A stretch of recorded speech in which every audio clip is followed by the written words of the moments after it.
하나님 모든 감사를 올려드립니다. 이제 저희들 사순절 기간의 귀한 주일 가운데 있습니다. 부족한 사람 섰지만 인간의 부족한 감춰주시고 오직 성령 충만함으로 이제 성령님의 운행하심으로 하나님 말씀만 선포될 수 있도록 인도하여 주시옵소서. 예수님 이름으로 기도합니다. 아멘. 우리가 다시 이제 데살로니가 전서로 왔습니다. 데살로니가 교회는 이제 시작된 지 얼마 안 된 교회이지만 여러 가지 면에서 균형 잡힌 교회였다고 여러분에게 말씀드렸습니다. 그래서 아름답게 성장 중이었죠. 그러나 한 가지 예수님 믿고 먼저 죽은 자들이 어떻게 될까에 대한 그 궁금함이 있었던 것이죠. 그래서 사도 바울이 거기에 대한 답변으로 우리 성도가 죽음 후에 일어날 일에 대한 답변도 잘 해주고, 특별히 마지막 때 이 말세의 때 어떤 일이 일어나고 또 어떤 현상으로 우리가 바라보면서 살아야 되는지에 대한 말씀이 우리가 있었죠. 그래서 지난 시간에 마지막 때의 신앙 자세에 관해서 우리가 말씀을 나눈 것입니다. 지난 시간에는 마지막 때 신앙에 관한 그 자세를 우리가 중심을 두었다면, 이제는 일반적인 그 삶의 마지막 때 삶의 자세가 무엇인지 오늘 알아보는 시간이 되는 것이죠. 그래서 오늘 마지막 때의 삶의 자세에 관해서 세 가지로 우리가 말씀을 나누기로 하겠습니다. 첫 번째로 마지막 때의 삶의 자세는 기쁨과 기도와 감사로 사는 것이라고 말씀하고 있는데, 그 말씀이 16절에서 18절에 나옵니다. 우리 16절에서 18절까지 읽으셨지만 또 한 목소리로 같이 읽겠습니다. 16절 시작. 항상 기뻐하라.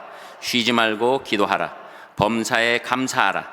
이것이 그리스도 예수 안에서 너희를 향하신 하나님의 뜻이니라. 아멘. 이 말씀은 많은 분들이 좋아하고 또 암송하고 또 여러 설교에 많이 나오는 말씀이죠. 특별히 우리 감사절에 많이 들려지는 말씀입니다. 그런데 이 말씀이 사실은 이 하나가 딱 붙어 있다는 것을 생각하시면서 먼저 항상 기뻐하라고 말씀하시는 거죠. 우리가 당연히 기뻐해야 되는데 거기에 중요하게 오늘 강조점이 무엇입니까? 항상이 있는 것이죠. 항상이란 단어가 중요한 것입니다. 우리가 이 세상에 살면서 사실 항상 기뻐할 일이 많은 것 아닙니다. 슬픈 일이 더 많고 속상한 일이 더 많고 화나는 일이 더 많습니다. 또 어떤 때는 우리가 이제 그 마음의 안타까움이 가득 찬 그런 상황에서 과연 어떻게 항상 기뻐할까, 이런 생각이 있을 수 있는 것이죠. 그러나 오늘 말씀하실 때 항상 웬만하면 기뻐해라 이게 아니라 그냥 기뻐하라 이렇게 명령하고 있으신 겁니다. 왜 그렇게 말씀하실 수 있습니까? 그것은 우리에게는 기쁨의 근원인 하나님이 계시기 때문입니다. 여러분, 우리가 돈도 없고 지위도 없고 명예도 없고 권세도 없고 부귀도 없고 영화도 없고 심지어 건강하지도 못한 상황일지라도, 세상적으로 기뻐할 수 있는 거 하나도 없을지라도 기뻐하라고 말씀하신 것은 기쁨의 근원 되시는 하나님이 우리의 아버지이시기 때문입니다. 여러분, 이게 굉장히 중요한 거예요. 여러분, 이것은 상황적인 기쁨을 얘기하는 게 아닙니다. 상황적인 기쁨은 내 상황이 바뀌면 기쁠 수도 있고 기쁘지 않을 수도 있는 거예요. 그런데 지금 말씀하는 기쁨은 존재론적인 기쁨입니다. 우리의 존재, 우리 아버지가 하나님이기 때문에 기쁜 것입니다. 이것은 효자, 효녀의 마음과 같은 것이죠. 여러분, 효자, 효녀 아닌 특징이 무엇입니까? 부모가 나한테 잘해주고 또 도움이 되도록 해주고 뭘 많이 주고 뭐 유산을 많이 주고 할 때 기쁘면, 그때만 기쁘면 효자, 효녀가 아니죠. 진정한 효자, 효녀는 내 아버지가 내 아버지이기 때문에 기쁜 것입니다. 내 엄마가 내 어머니이기 때문에 기쁜 것입니다.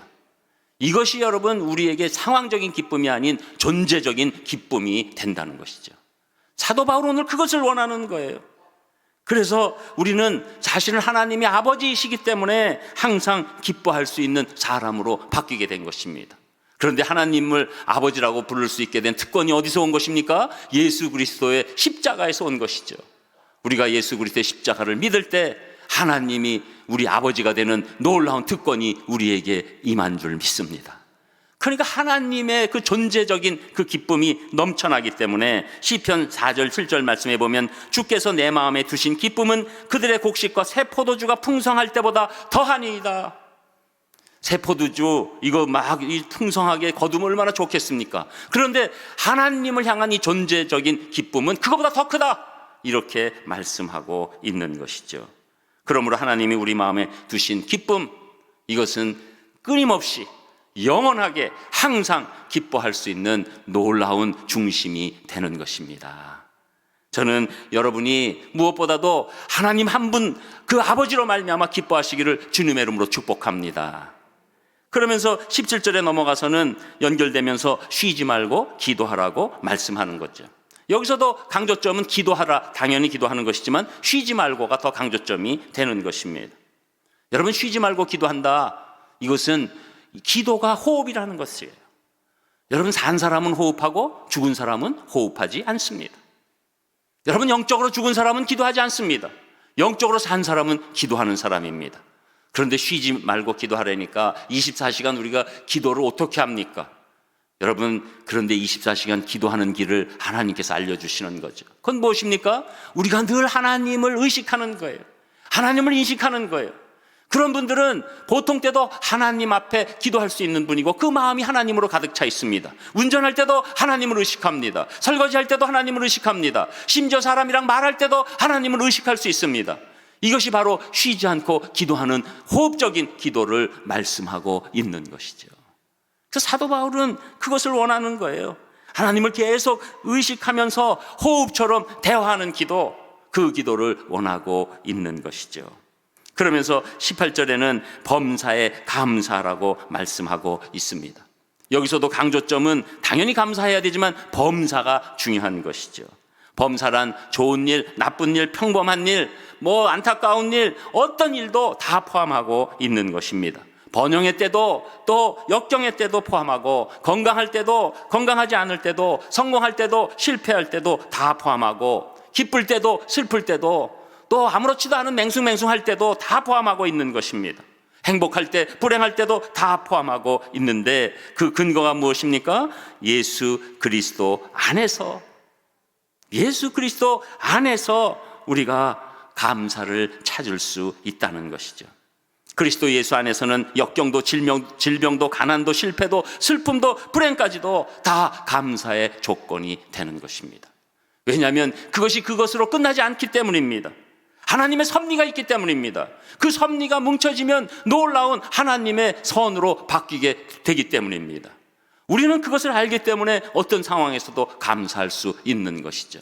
그래서 우리가 너무나도 잘 알고 있는 로마서 8장 28절에 보면 우리가 알거니와 하나님을 사랑하는 자 곧 그 뜻대로 부르심을 입은 자들에게는 모든 것이 합력하여 선을 이루느니라. 우리의 모든 안타까움과 어려움과 기쁨과 슬픔까지도 나중에 보면 다 합력해서 하나님이 선으로 바꿔주신다. 그러니까 그 안타까운 상황에서도 우리가 감사할 수 있고, 그러니까 우리는 늘 범사에 감사할 수 있는 존재로 바뀌는 것이죠. 여러분, 이것은 상대적인 감사가 아닙니다. 이것은 절대적인 감사입니다. 그래서 범사에 감사라는 것은 상대적 감사를 넘어서서 절대적인 감사가 있게끔 하라, 그 말씀을 하는 것이죠. 그런데 이 세 가지 말씀은 하나하나 떼어서 생각할 수 없는 거예요. 같이 돌아가는 것입니다. 그것은 지금 하나로서, 한 문장으로서 돌아가고 있는 것이죠. 그래서 오늘도 말씀 가운데 끊어지지 않고 연결되어 있는 것입니다. 먼저 하나님으로부터 기쁨이 오지 않은 사람이 기도를 호흡처럼 할 수 없습니다. 또 기도를 호흡처럼 하지 않는 사람이 감사가 늘 범사에 나타날 수 없는 것이죠.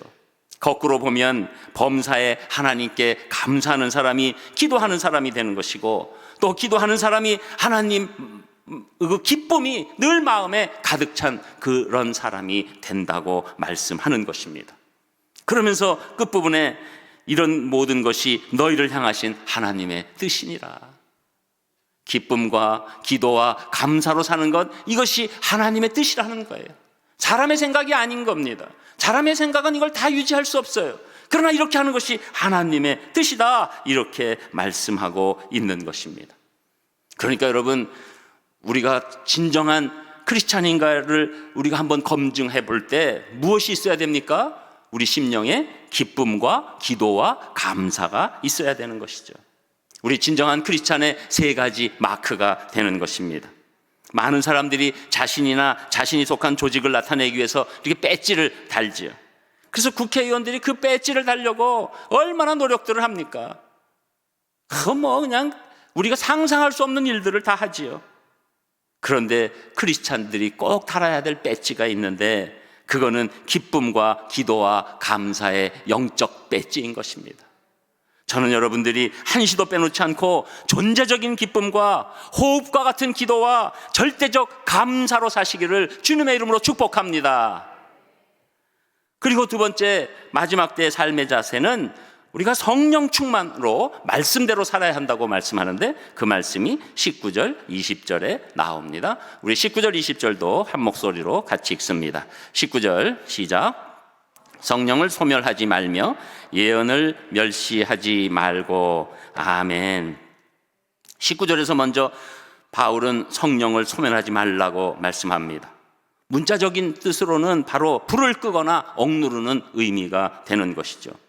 성도들의 심령 속에서 역사하시는 성령님의 활동을 억제하는 일을 지금 말하고 있는 것입니다. 성령님은 우리가 잘 아는 것처럼 제3위의 하나님이십니다. 성부 하나님이 계시고 성자 예수님이 계시고 성령 하나님이 삼위일체 하나님으로 우리와 함께 계신 것이죠. 그런데 이렇게 삼위의 하나님이라고 말씀드리는 이유는 성령님도 하나님 예수님과 같이 인격체이시라는 것, 그것을 말씀하고 있는 것이죠. 그런데 우리 안에 계신 성령님을 거스르고 육체의 소욕을 따라가면 성도에게 성령님의 역사가 나타나지 않는 것입니다. 성령님을 환영하고 성령님을 기뻐할 때 성령님은 인격체로서 놀라운 역사를 우리 안에서 일으켜 주시는 놀라운 제3위 하나님이시기 때문이지요. 그래서 갈라디아서 5장 17절에 보면 육체의 소욕은 성령을 거스리고 성령은 육체를 거스리나니 이 둘이 서로 대적함으로 너희가 원하는 것을 하지 못하게 하려 함이니라. 그래서 이것이 얼마나 중요한지 모릅니다.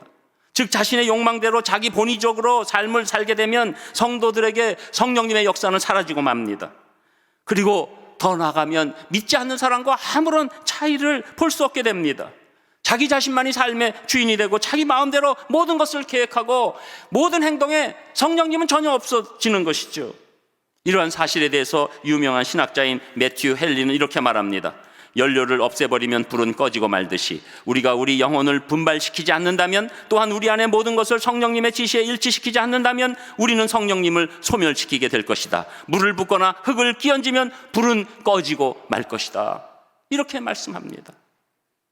결국 20절 말씀에 예언을 멸시하지 말아야 되는데 예언을 멸시하게 되는 것이죠. 여기서 말하는 예언이라는 것은 미래에 일어날 사건을 앞서서 말하는 뜻이 아닙니다. 하나님으로부터 받은 말씀이 예언이에요. 그러니까 성령 충만하지 않으면 하나님으로부터 말씀을 받지 못합니다. 여러분, 왜 우리가 이렇게 모여서 예배할 때 하나님의 말씀이 크게 다가옵니까? 성령님이 운행하시기 때문입니다. 지금 이 시간도 성령님 운행하셔서 우리 산상의 성도님들이 말씀을 받게 도와주시는 줄 믿습니다. 말씀은 내가 그냥 지식적으로 생각한다고 오는 것이 아닙니다. 성령님의 도우심으로 우리가 말씀을 받을 때 그 말씀이 역사로 나타나게 되는 것이죠. 하나님의 말씀을 받지 못하면 결국 말씀을 멸시하게 되고 무시하게 된다는 것입니다. 여러분, 우리가 구약의 삼손을 잘 알지 않습니까?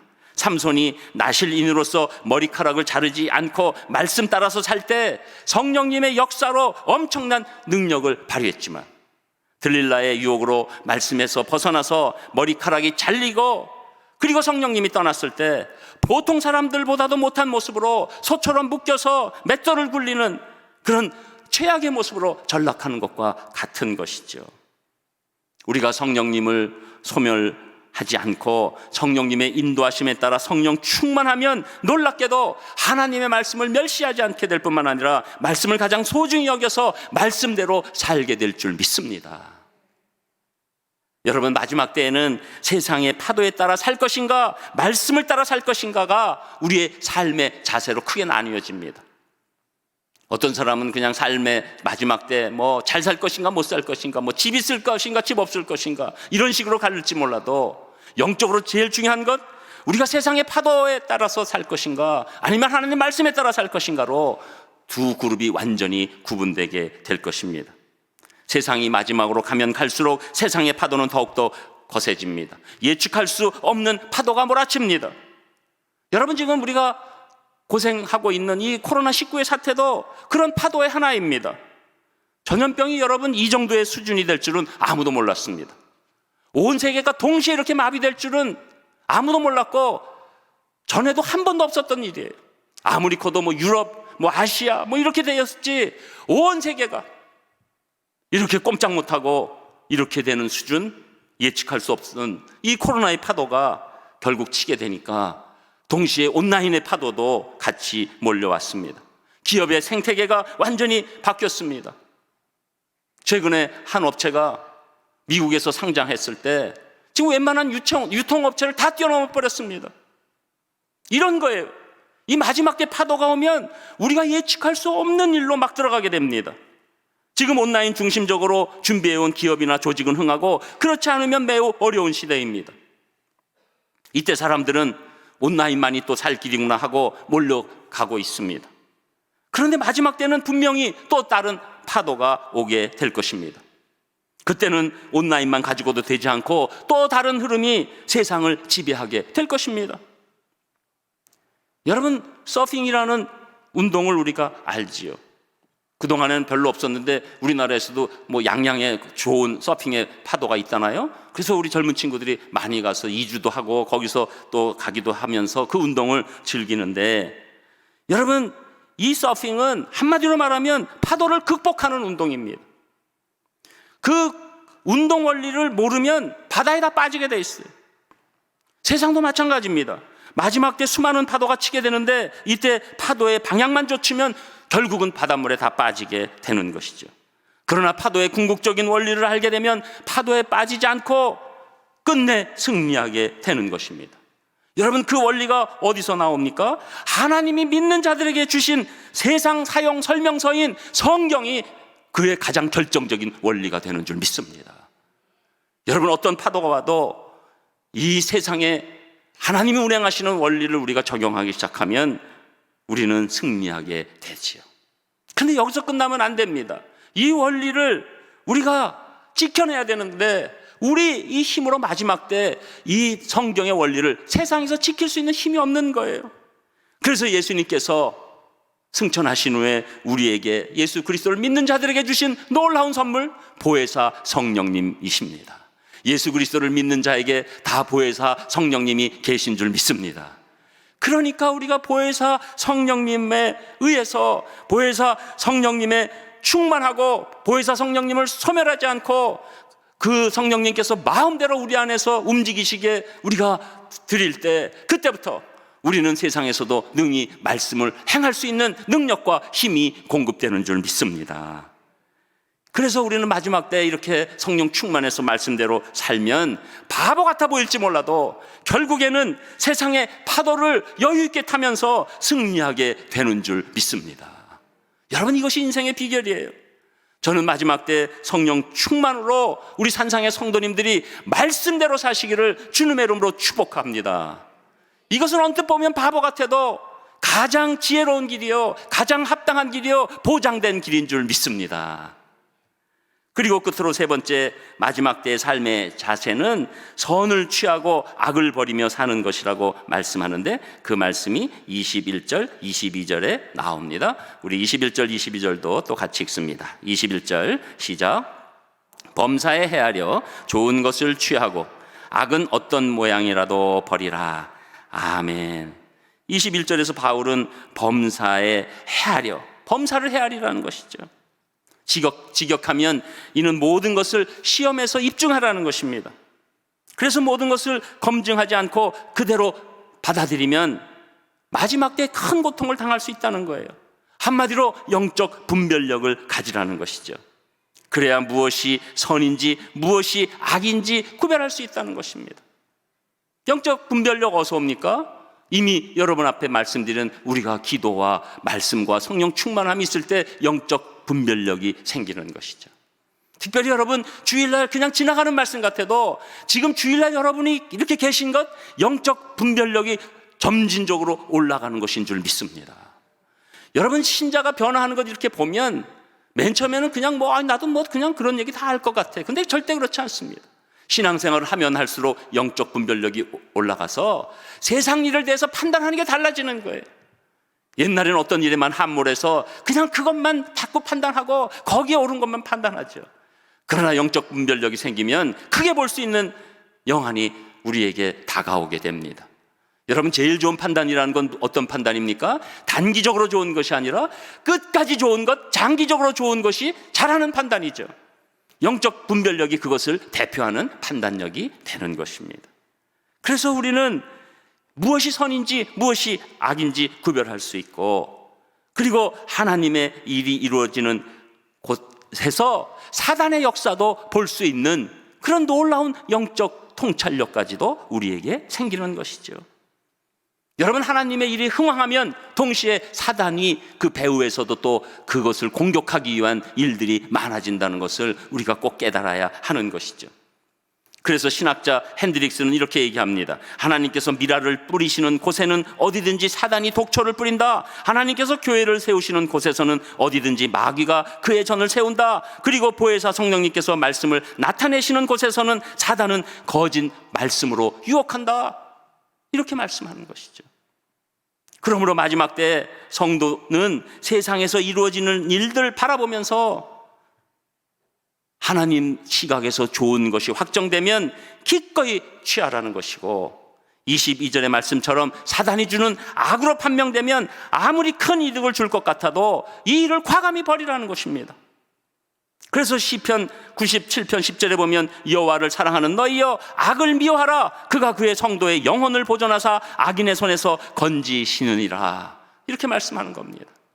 여러분, 그래서 마지막 때에는 이 선과 악을 분별하는 것이 얼마나 중요한지 모릅니다. 그러나 거꾸로 얘기하면 이 말세로 가면, 마지막 때 가면 갈수록 선과 악의 개념이 막 뒤섞여 버리는 거예요. 모호해지는 거예요. 그래서 판단하기 어렵습니다. 이렇게 보면 이게 맞는 것 같고 저렇게 보면 저게 맞는 것 같습니다. 선인 것 같으나 실상은 악일 수 있는 일이 있습니다. 또 악인 줄 알았는데 나중에 보면 그게 선일 수 있는 일들이 있다는 거예요. 그래서 이 마지막 때가 되면 될수록 성도들이 선과 악을 구별하는 일에 있어서 상당히 혼란을 겪고, 그러다 보면 악에 대한 경계심이 사라지고 자신도 모르게 악인의 자리에 들어갈 수 있다는 것이죠. 여러분, 지금 얼마나 이 회색지대가 많습니까? 이렇게 얘기하고 저렇게 얘기하고. 여러분, 대표적인 예가 낙태와 동성애의 문제입니다. 우리가 그 억울하거나 피치 못할 상황에 산모의 고통을 압니다. 그러나 그 산모의 고통을 줄이기 위해서 태아를 죽일 수 있다는 것, 이것은 분명 악입니다. 여러분, 동성애는 절대 죄가 아니고 부부를 이루는 한 형태라고 보는 것, 이것은 분명 악입니다. 여러분, 물론 이 어려운 처지에 있는 산모의 고통을 무시하는 것 아니에요. 이해합니다. 억울한 일 이해합니다. 강압으로 안타까운 일이 생긴 것 이해합니다. 그 이해하는 것과 선과 악을 구별하는 것 다른 일이죠. 우리는 동성애자들을 긍휼히 여겨야 합니다. 우리가 모든 죄진 자들을 사랑해서 복음으로 들어오게 하는 것처럼 동성애자들도 거기에 예외가 될 수 없습니다. 그렇다고 해서 죄가 괜찮은 것이 되고 악이 선이 될 수는 없다는 것이죠.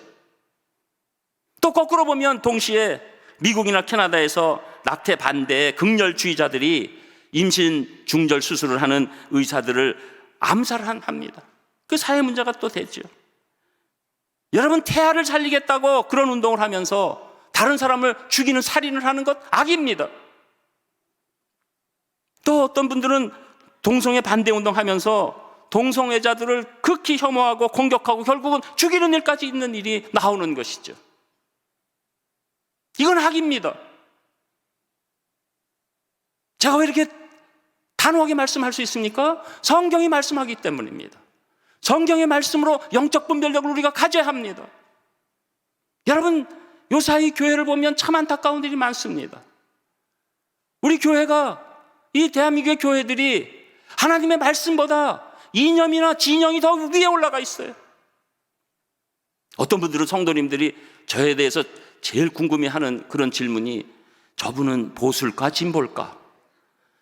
제발 궁금해하지 마세요. 저는 보수도 진보도 아니고 하나님의 말씀을 좇는 목회자입니다. 여러분, 어떤 이념이나 어떤 진영도 하나님이 말씀하신 말씀보다 위에 있을 수 없습니다. 하나님의 말씀이 진보와 보수와 이념과 진영을 판단할 것입니다. 그게 영적 분별력입니다. 여러분, 그것을 분별하지 못하고 진영과 이념이 그 교회나 성도의 어떤 것보다 위에 올랐을 때, 그때 정치적인 교회가 되는 것이고 정치적인 성도가 되는 것이고, 마지막 때 버려지는 안타까운 교회와 성도가 되는 것이죠. 여러분, 우리에게 주시는 것은 하나님으로 인한 이 말씀이 주신 영적 분별력으로 온전하게 판단하고 승리하는 줄 믿습니다. 말씀 가운데 우리가 하나님이 선이라고 하면 선인 거예요. 악이라고 하면 악인 겁니다. 어떤 때는 보수 진영의 그 말이 하나님의 뜻과 일치할 수 있으면 보수 진영으로 보일지라도 그건 선이에요. 어떤 경우에 진보 진영으로 보면 진보 진영의 말씀이 하나님과 말씀과 맞는 거 있으면 그게 진보 진영에 대해서 맞게 얘기하는 거죠. 그 어떤 분들은 그게 막 혼동돼서 지난주는 보수 같더니 오늘은 또 진보 같네? 막 이러는 분들인데 절대 그거 없어요. 물론 제가 투표를 할 때 정하면서 투표를 하죠. 저도 국민이니까. 그러나 교회는 그런 존재가 아닙니다. 교회는 하나님의 영적 분별력으로 승리하고 사랑하는 것이고, 그리고 죄는 죄라고 말하고 죄는 미워하지만 사람은 끝까지 사랑할 수 있는 것이 교회인 줄 믿습니다. 우리가 그 아프고 어려운 자들이 그 아프고 어려움을 끝내 외면하지 않고 동참해서 그들을 위로하고 사랑해야 되는 것이죠. 여러분이, 그러니까 우리는 북한의 인권을 위해서도 동시에 미얀마의 민주화를 위해서도 기도해야 되는 줄 믿습니다. 여러분, 진영 논리가 있지 않습니까? 진보 쪽에서는 북한 인권에 관해서 지금 관심이 없어요. 보수에서는 미얀마의 인권에 대해서 관심이 적어요. 어떻게 할 것입니까? 우리가 하나님의 사람이라면 북한 동포의 인권도 중요하고 우리 미얀마 국민의 인권도 중요하고, 억울하게 죽는 사람들이 더 이상 나타나지 않고 동물처럼 짐승처럼 살면 안 되는 것 아닙니까? 여러분, 이것이 하나님의 뜻입니다. 여러분, 그래서 우리는 이 모든 진영 논리와 이념을 깨트리고 하나님의 영적 분별력으로 살아가야 될 줄 믿습니다. 이것이 진정한 교회예요. 마지막 때 우리가 하나님 안에서 옳게 사는 길이 되는 줄 믿습니다. 저는 여러분, 말씀을 통한 영적 분별력을 가지시고 선이라면 어떤 어려움이 있더라도 취하시고 악이라면 어떤 유혹이 있더라도 버리시기를 주님의 이름으로 축복합니다. 기도하겠습니다. 하나님, 모든 감사와 찬송을 올려드립니다.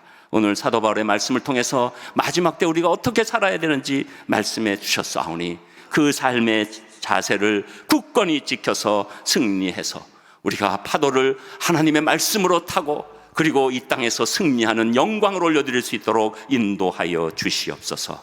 모든 것 감사드리며 예수님 이름으로 기도합니다. 아멘.